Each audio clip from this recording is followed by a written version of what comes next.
भंडारा। आज हम भंडारे की चर्चा करने वाले हैं मित्रों से कि भंडारा कितने प्रकार का होता है। तो मित्रों, यदि आप हमारे चैनल पर नए हैं तो सब्सक्राइब कर लें ताकि ऐसे ही रोचक और ज्ञानवर्धक जानकारियाँ का नोटिफिकेशन सबसे पहले आप तक पहुँचे। तो आइए जानते हैं कि भंडारा कितने प्रकार के होते हैं। तो 3 दोस्त भंडारे में भोजन कर रहे थे। उनमें से पहला बोला कि काश हम भी ऐसे भंडारा कर पाते। दूसरा बोला, हाँ यार, सैलरी तो आने से पहले ही जाने के रास्ते बना लेती है। तीसरा बोला, खर्चे इतने ज़्यादा होते हैं तो कहाँ से करें भंडारा। उनके पास बैठे एक महात्मा भंडारे का आनंद ले रहे थे और वो उन तीनों दोस्तों की बातें भी सुन रहे थे। महात्मा उन तीनों से बोले, बेटा, भंडारा करने के लिए धन नहीं, केवल अच्छे मन की आवश्यकता होती है। वह दोनों आश्चर्यचकित होकर महात्मा की ओर देखने लगे। महात्मा ने सभी की उत्सुकता को देखकर हंसते हुए कहा कि बच्चों, तुम प्रतिदिन 5 से 10 ग्राम आटा लो और उसे चींटियों के स्थान पर खाने के लिए रख दो। देखना, अनेकों चींटियाँ मकौड़े उसे खुश होकर खाएंगे। बस हो गया भंडारा।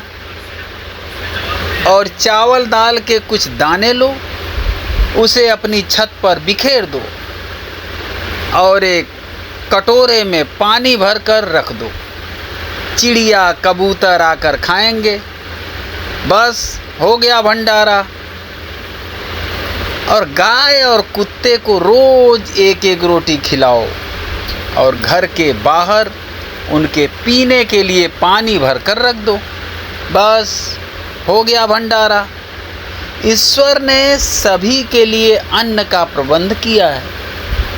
ये जो तुम और मैं यहाँ बैठकर पूरी सब्जी का आनंद ले रहे हैं ना, इस अन्न पर ईश्वर ने हमारा नाम लिखा हुआ है।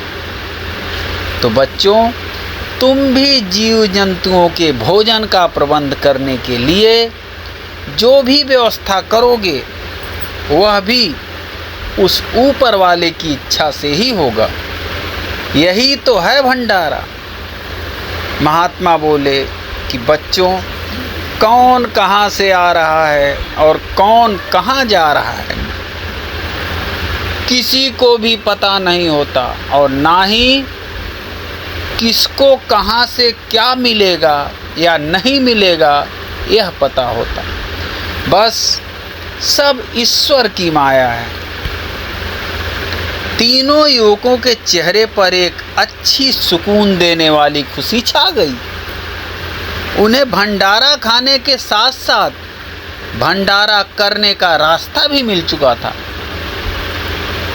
ईश्वर के बनाए प्रत्येक जीव जंतु को भोजन देने के ईश्वरीय कार्य को जन कल्याण भाव से निस्वार्थ करने का संस्कार हमें बाल्यकाल से ही मिल जाता है।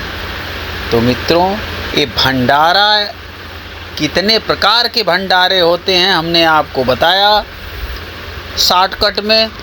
अब ये आपको जानकारी कैसी लगी कमेंट बॉक्स में अवश्य बताएं और भगवत मित्रों को शेयर भी करें और हमारे चैनल पर नए हैं तो सब्सक्राइब करना ना भूलें।